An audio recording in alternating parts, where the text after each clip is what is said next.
Hello student, today we again discuss the video number 1 from part 1, Fundamental of Human Geography, and the chapter number 5, class 12, part 1, lesson number 5, primary activity, प्राथमिक क्रियाकलाप, video number 1.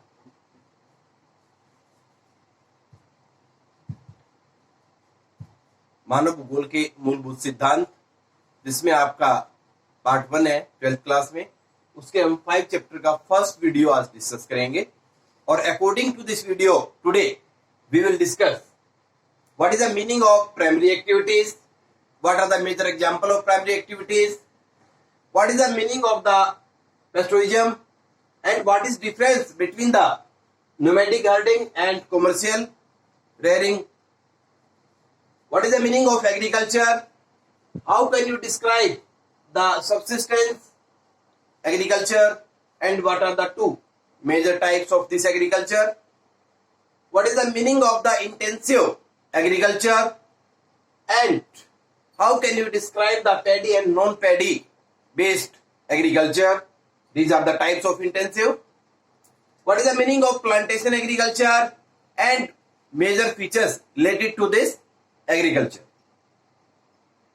What is the meaning of intensive commercial grain farming, and how can you describe the mixed farming and dairy farming? Now one by one we discuss in details. पहले बताया हमने, आज हम discuss करेंगे प्राथमिक क्रियाकलाप किन्हें कहते हैं, उनके क्या उदाहरण होते हैं, चरवाहों का क्या अर्थ होता है, चलवासी पशुचारण और वाणिज्यिक पशुधन में क्या अंतर होता है, कृषि का क्या अर्थ है, जीवन निर्वाह कृषि के 2 प्रकार कौन कौन से हैं, जिसमें आपका प्रिमिटिव एंड इंटेंसिव, गहन और स्थानांतरित कृषि. इंटेंसिव आगे 2 प्रकार हो जाते हैं, दान पर आधारित और दान रहित खेती. रोपण कृषि क्या है, उसकी प्रमुख विशेषताएं क्या हैं, गहन अनाज कृषि क्या होती है, और मिश्रित कृषि का क्या अर्थ है, और डेयरी फार्मिंग के बारे में आप क्या जानते हैं. In details. First, what is the meaning of primary activities. Primary activities based on nature, we use the all resources directly, exploitation of the nature, that is known as the primary activities. For example, you can take example of agriculture, example of fisheries, example of mining activities, example of gathering. तो प्राथमिक क्रियाकलाप किन्हें कहेंगे, वो सभी क्रियाकलाप जो सीधे तौर पर प्रकृति का शोषण करते हैं, प्रकृति के तत्वों पर निर्भर होते हैं, उन्हें प्राथमिक क्रियाकलाप कहते हैं. फॉर एग्जाम्पल, कृषि बताया हमने, मछली पालन बताया उसमें, इसके अलावा शिकार करना, खनन कार्य, जो डायरेक्ट सीधे तौर पर प्रकृति से जुड़े हुए होते हैं, प्रकृति का शोषण करते हैं, उन्हें प्राथमिक क्रियाकलाप कहते हैं. That's clear. Primary activities.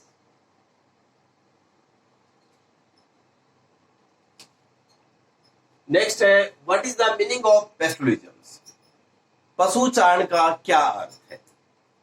If you think about the previous time, ancient time, then you can say there are no any types of earning sources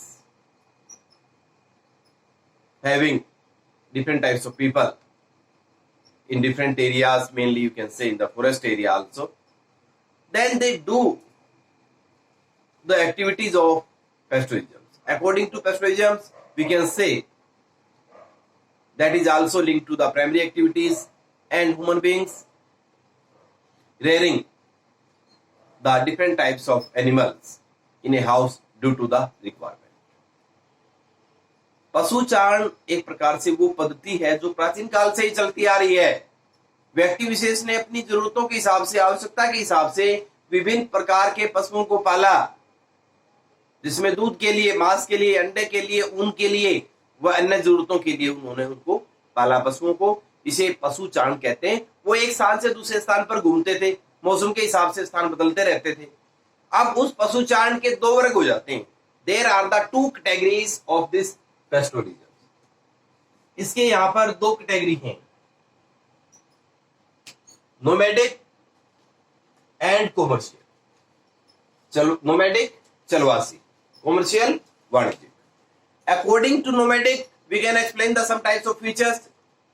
if we say what is the difference between the nomadic and commercial, दोनों में अंतर क्या है? If you think about nomadic herding, then you can say old equipment are used due to the rearing of animals. No facility of water, proper facility of water. No proper place for the grassland. No proper facility of sanitation. No proper facility of house. No proper facility of doctors. And in other way, in commercial, then you can say there are the all facility provided to the animals related to proper facility of water, proper facility of grassland, proper facility of sanitation, proper facility of health, and most of animals are rearing by the people for the purpose of trade, not requirement, and a particular single type of animals. चलवासी पशुचारण वो है जिसमें हम अपनी जरूरत के हिसाब से पशुओं को रखते हैं,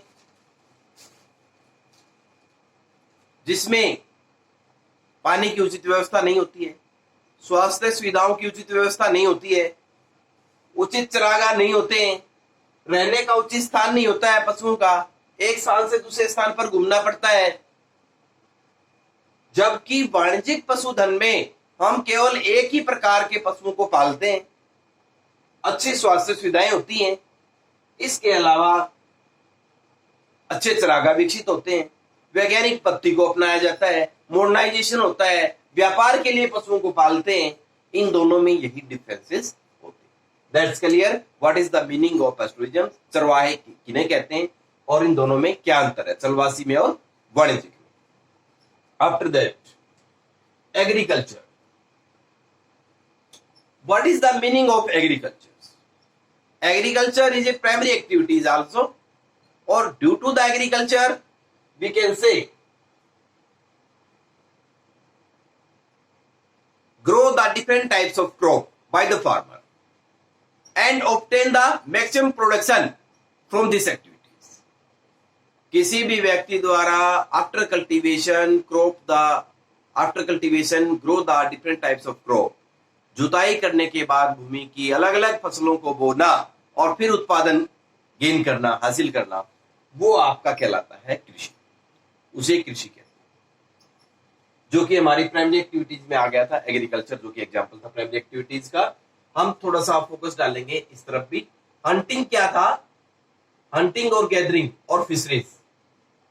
हंटिंग शिकार करना, पशुओं का शिकार करना, जंगलों में जो शिकार करते हैं हम लोग खाने के लिए, अपनी जरूरतों के लिए। गैदरिंग संग्रहण, इकट्ठा करना, पहले नॉलेज नहीं था व्यक्ति विशेष को, जो भी मिला फल फ्रूट लकड़ी जो मिलता था उसको इकट्ठा कर लेता था और लंबे समय के लिए ताकि वो चल जाए, इसलिए उसको गैदरिंग कहते हैं। फिशरीज का आपको पता ही है, मत्स्य पालन, वो उसके एग्जाम्पल थे। अब हम जो है come back on the topic agriculture जो हम कर रहे थे, हमने परिभाषा आपको दे दी है।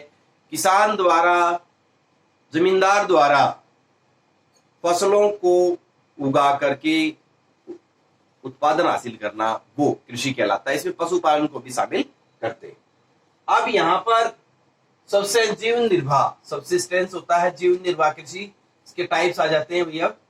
सब्सिस्टेंस जीवन निर्वाह कृषि क्या होती है? अपने जीवन के निर्वाह के लिए किए गई कृषि, for the complete the requirement of specially particular peoples and their families, that is known as the subsistence agriculture. अब now there are the two types, primitive and intensive. Primitive and intensive. According to primitive, you can say that is also known as the shifting cultivation. According to this process, a person change their location from one place to another place. He have no particular equipment, modern equipment. He have no the new seeds. He have no the knowledge to gain the high profit from the cropping pattern. He have no the proper facility of irrigation. That is known as the primitive. That is also known as the ladang, shifting, santri, zooming. These are the name of the primitive. Intensive. According to intensive, we can say there are the pressure of the population on these types of agriculture.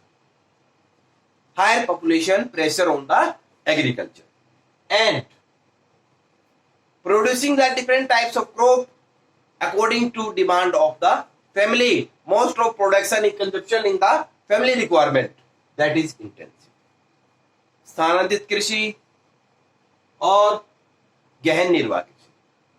अब स्थानांतरित कृषि पहले ही बताया हमने आपको, वो कृषि जिसमें स्थान बदल बदल कर की जाती है, जिसको जूमिंग कृषि भी कहते हैं, लादांग भी कहते हैं, अलग अलग नाम है इसके. इसमें हम जंगलों को साफ करके आग जला करके उस राख का प्रयोग खाद के रूप में करते हैं तथा इसके अलावा पुराने यंत्रों का प्रयोग करते हैं, पुराने बीजों का प्रयोग करते हैं. वनों को ज्यादा नुकसान होता है, इसलिए मिट्टी की फर्टिलिटी भी जो है डाउन जाती है. एक स्थान पर करने के बाद दूसरे स्थान पर चले जाते हैं, फिर तीसरे स्थान पर, फिर अलग स्थानों पर स्थान बदल बदल कर ये कृषि की जाती है. उसे स्थानांतरित कृषि का नाम देते हैं. गहन कृषि वो होती है जो एक स्थान पर रहकर की जाती है और परिवार की जरूरतों के हिसाब से जनसंख्या का अधिक दबाव होता है इसमें और ये कृषि की जाती है, उसे गहन कृषि हम कहते हैं. अब इंटेंसिव के फिर दो प्रकार हो जाते हैं, बेस्ड ऑन पैडी और non paddy. Intensive is also divided in two parts, paddy and non paddy. Paddy means धान आधारित, धान पर आधारित फसल जिसमें चावल का उत्पादन किया जाता है, जिसमें सिंचाई की उचित सुविधाएं होती हैं और धान को ही महत्वपूर्ण प्राथमिकता दी जाती है. Mean preference will be given to rice production, grow the rice by the maximum types of people in their fields. उनके खेतों में अधिकतर मात्रा में धान की फसल ही बोई जाती है, अधिक से अधिक उत्पादन धान का ही लिया जाता है. सिंचाई की भरपूर सुविधाएं होती हैं, कीटनाशकों का प्रयोग होता है, उचित मात्रा में अच्छे बीजों का प्रयोग होता है और अधिक से अधिक लेबर की जरूरत होती है. नॉन पैडी जो इंटेंसिव का दूसरा भाग है गहन कृषि का, नॉन पैडी में क्या होता है, दान रहित, जहां सिंचाई की सुविधा नहीं होती है वहां हम क्या करते हैं, उन फसलों को बोते हैं जिनको कम से कम पानी की जरूरत होती है. अब उसमें कौन से आ जाते हैं, व्हीट है, गेहूं है, सरसों है, चना है. Means required the low quantity of water in irrigation purpose. Then these are known as the non paddy, वो दान रहित कहलाती है. तो गहन के अब दो वर्ग हो गए थे जो हमने डिफाइन कर दिए. पैडी दान आधारित, चावल की जहां पर ज्यादा से ज्यादा होती है. नॉन पैडी दान रहित, जिसमें दूसरी फसलें उत्पादित की जाती है. नेक्स्ट है what is the meaning of plantation agriculture. That's so important for you in the board exam. Please listen carefully. What is the meaning of plantation agriculture and what are the major features of plantation agriculture. रोपण कृषि क्या है, इसकी क्या क्या विशेषताएं होती हैं. Plantation agriculture that is a types of agriculture. According to this agriculture we can say we grow different types of crop, we plant different types of crop for the purpose of higher production for a long course of time. Mainly banana plantation, orange plantation, grape plantation are the example of the plantation agriculture. We use the high produce seeds, pesticides, good transport system. These are the features. Good transport system, skilled labors, size of farm is so large, mechanisms, maximum money investment in these types of agriculture. तो रोपण कृषि वो कृषि जिसमें हम एक साथ फसल को रोपित करने के बाद कई सालों तक मुनाफा या लाभ लेते रहते हैं, उसे रोपण कृषि कहते हैं. जैसे चाय के बागान, कॉफी के बागान, संतरे के बागान, अंगूर के बागान, ये सारे इसमें शामिल होते हैं. अब इसके लक्षण क्या है, इसकी विशेषताएं क्या होती हैं भाई? अच्छे ट्रांसपोर्ट का प्रयोग किया जाता है, परिवहन के अच्छे से अच्छे साधनों का प्रयोग करते हैं, कुशल और दक्ष श्रमिकों का प्रयोग करते हैं, अच्छी रासायनिक दवाइयों का प्रयोग करते हैं,